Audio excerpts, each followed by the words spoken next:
So, TV ratings naman tayo mga kaparokya. So, kahapon nga ay inilabas ko or inihayag ko ang TV ratings na lumabas noong June 3 araw po yon ng Lunes. Ngayon naman po ay ihahayag ko ang TV ratings na inilabas ng AGB Nutam Nielsen Philippines nitong araw naman po ng Martes. Pero bago natin pag-usapan yan mga kaparokya ay humihiling ako na pakisubscribe ang aking YouTube channel. Pakiclick ang bell icon para una kayong manotify sa mga bagong video na ilalabas ko. Salamat! So mga kaparokya, nasa ikalawang yugto na po tayo ng ating online viewership ngayong araw po ng Biyernes, June 7. Quick recap lang po tayo sa lumabas na TV ratings nitong Lunes. Ang It's Showtime po ay nakakuha ng 8.3%. Samantalang ang Eat Bulaga naman po ay 3.4%. So dito, nitong araw po ng Lunes ay angat po pagdating sa TV ratings ang It's Showtime against Eat Bulaga ng 4.9%. Ibig sabihin ay mataas po ang nakuhang TV ratings ng It's Showtime sa katapat na noontime show na Eat Bulaga. Bakit?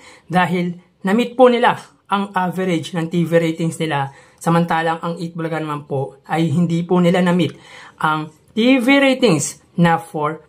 So again, disclaimer lang mga kaparokya, sa kalakaran ngayon po ng TV ratings ay pag nakuha po ng It's Showtime ang average na 8%, mataas po ang kanilang TV ratings. Samantalang pag ang Eat Bulaga naman po ay nakakuha ng 4%, ay mataas po ang TV ratings ng Eat Bulaga.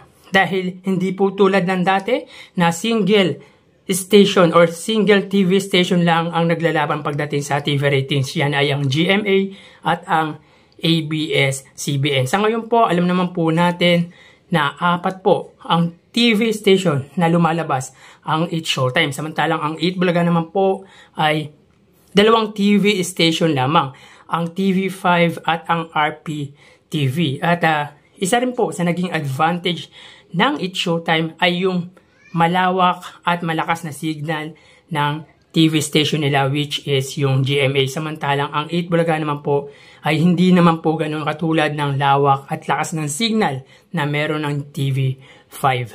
So disclaimer lang po yun mga kaparokya. Ating pag-usapan naman po ang TV ratings na lumabas nitong araw ng Martes. So makikita po natin dito mga kaparokya, ang It's Showtime ay may 7.7%. At ang Eat Bulaga ay may 3.6%.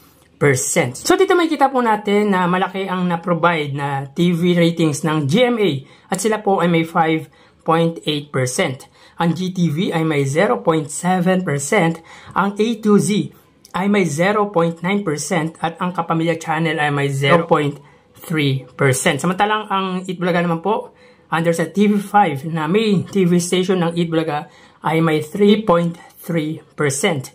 Samantalang ang RPTV ay may 0.3%. So dito may kita po natin mga kaparokya na ang single TV station or yung main TV station ng dalawang noontime show, which are yung GMA ay may 5.8 at ang TV5 ay may 3.3%.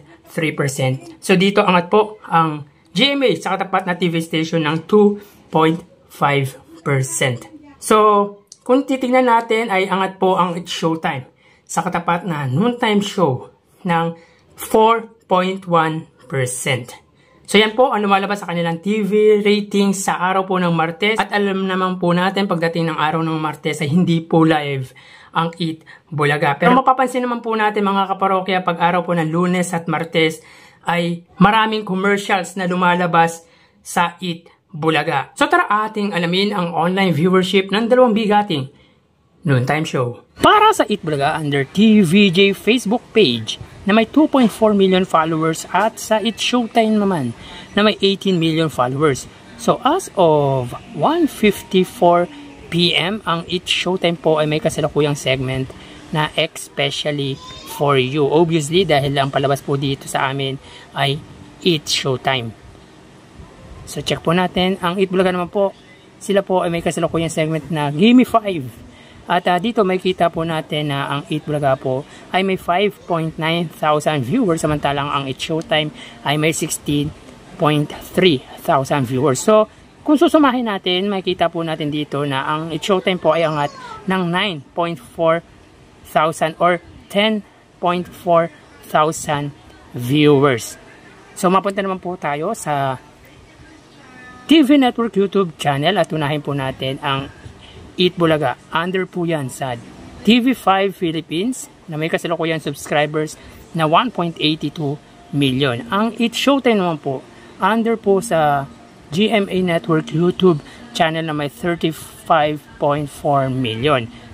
So as of 1:55 PM, ang Eat Showtime po under sa GMA Network, sila po ay may kasalukuyang 24,000 viewers.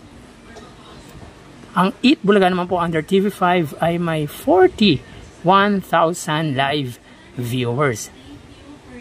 So ulitin po natin mga kaparokya, as of 1:55, ang Eat Showtime under GMA ay may 24,000 viewers, samantalang ang Eat Bulaga naman po ay may 40,000 live viewers. So pagdating dito sa kanilang TV Network YouTube channel, may kita po natin na angat ang TV5 sa katapat na TV Network YouTube channel ng 16,000 viewers.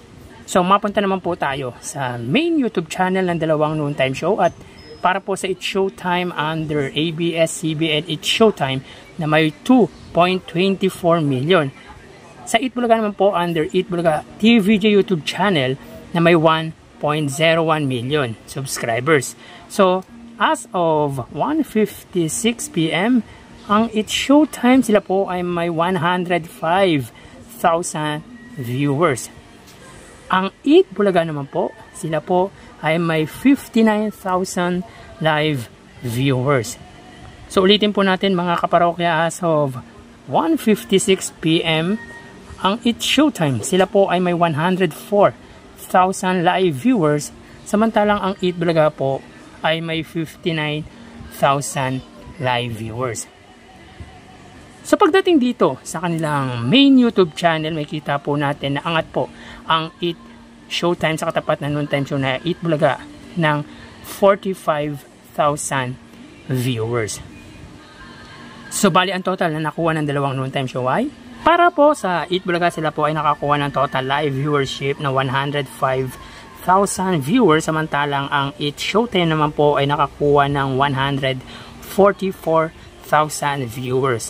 So mga parokya, sa unang yugto po, angat po ang Eat Showtime ng 37,000 viewers sa katapat na Eat Bulaga. Samantalang sa ikalawang yugto, sila po ay angat or lamang ng 39,000 viewers. So dito sa ikalawang yugto ay nadagdagan po ng 2,000 viewers ang iniangat ng Eat Showtime sa Eat Bulaga.